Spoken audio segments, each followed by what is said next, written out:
Hai guys, apa kabar? Semoga kalian sehat dan sukses selalu dimanapun kalian berada. Teman-teman, kita kembali lagi akan membahas dari perjuangan satu-satunya pecatur Indonesia yang mengikuti Abu Dhabi International Chess Festival 2022. Ya, pecatur putri andalan Indonesia Irene Karisma Sukandar di babak keempat kembali lagi harus bertemu dengan pemain catur kuat pastinya karena Irene memiliki poin yang cukup bagus, 2,5 poin dari 3 babak. Di babak keempat, Irene berhadapan dengan Wonderkid dari India, teman dari Pragnananda yang juga merupakan bagian dari tim India 2 yang meraih medali perunggu di Olimpiade Catur 2022. Ya, dia adalah Raunak Satwani. Irene memegang buah hitam, langsung saja kita bahas partainya. Buat kalian yang belum tahu, kemarin 2 babak terakhir Irene mengalahkan Badur Jobava, pemain catur yang pernah menjadi juara Eropa dan menahan remis Wang Hao. Jangan lupa klik tombol subscribe dan nyalakan lonceng notifikasi kalian. Ya, pastinya Raunak Satwani mewaspadai performa dari Kairen ya. Di sini yang cukup bagus dari 3 babak. Raunak Satwani memulai dengan langkah E2, E4. Kemudian Irene menjawab dengan Sicilian Defense dengan C5. Putih kuda F3, hitam kuda C6. Raunak Satwani memilih variasi Nesmedinov Rosso Limotek untuk menjawab permainan Sicilia dari Irene Karisma Sukandar. Kemudian setelah gajah B5 ada beberapa pilihan yang bisa kalian pilih dan mungkin kalian bisa memilih dari langkah Kak Irene ini guys. Setelah gajah B5 kalian bisa memilih langkah G6 sebagai langkah yang paling banyak dipilih. Kemudian langkah yang kedua adalah D6, yang ketiga adalah langkah E6. Nah, di partai ini Kairen memilih langkah yang banyak dimainkan, yaitu langkah G6, dengan mengembangkan gajah gelap ke petak G7. Raunak Satwani melanjutkan dengan rokade pendek, hitam gajah G7. Putih benteng E1. Kemudian hitam E5. Iren langsung mengunci dan tidak memberikan akses kepada pion E4 untuk maju E5. Seperti yang sering kita lihat dalam permainan Super Grandmaster. Raunak Satwani, gajah pukul kuda C6, pion D makan C6.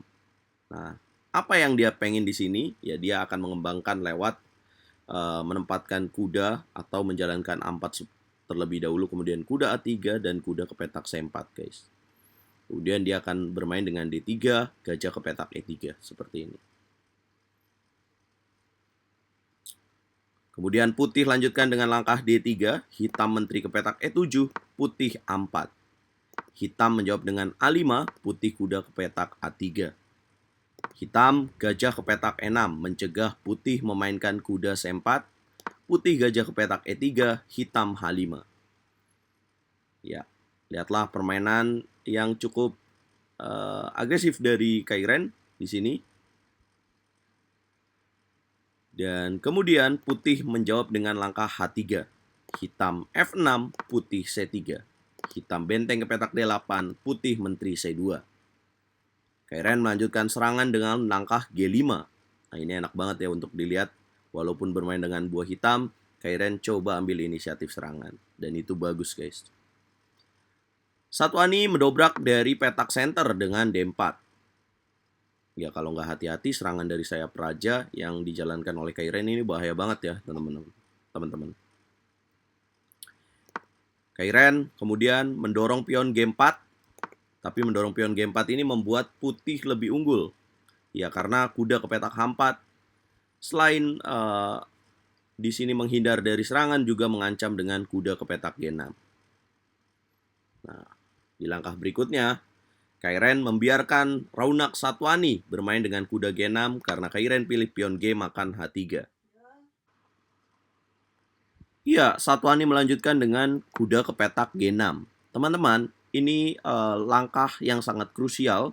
Ini momen yang sangat krusial di game ini karena di sini terjadi pertukaran ya. Ketika Kairen lanjutkan dengan menteri F7, kuda memakan benteng. Nah, artinya secara materi di sini Kairen kalah materi tapi dia memiliki potensi serangan dari sayap raja ini. Ya, karena sang lawan benar-benar hati-hati ya. Kalau nggak hati-hati ini bahaya banget nih serangan dari sayap rajanya. Kemudian kuda G6, menteri F7, kuda makan benteng, gajah makan kuda, kemudian putih lanjutkan dengan pion D makan E5. Pion F makan E5, kemudian putih F3. Yap. Di sini evolution bar sedikit menurun keunggulan dari putih. Kairen lanjutkan dengan menteri G6. Ya, bukan langkah yang tepat karena pilihan terbaiknya adalah gajah ke petak B3. Ya, tapi itu ketika kita bermain ya, pastinya kita ingin intuisinya pasti melanjutkan serangan dari sayap raja ini, guys. Jadi wajar kalau memilih menteri ke petak G6.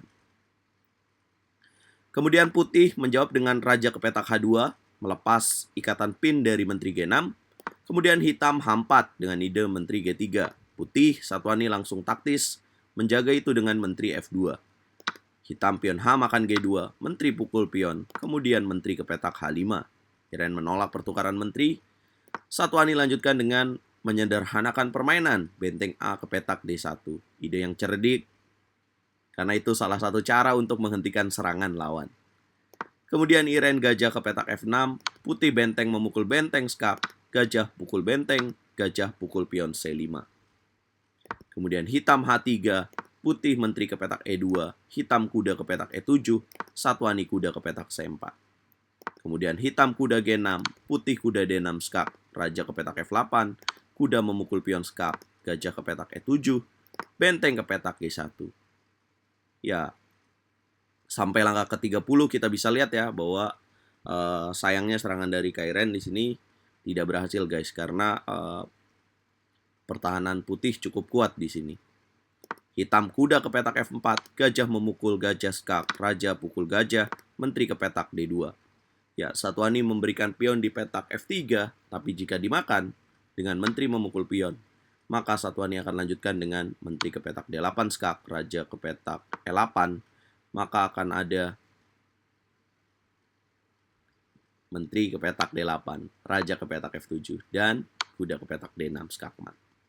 Ya, artinya bahaya sekali ancaman dari menteri ke petak D6 ini. Ya, jika raja ke petak F7 pun di sini, maka akan ada lanjutan menteri ke petak C7.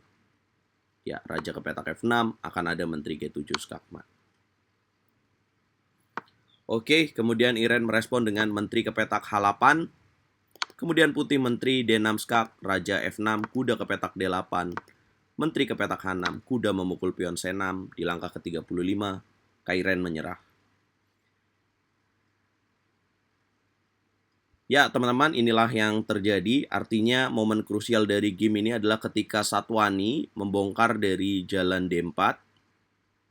Ya, memang dari posisi terakhir ini sulit ya untuk hitam di sini karena menembus pertahanan putih ini sulit banget. Kalau misalkan main menteri H4 di sini ancaman putih lebih bahaya, guys.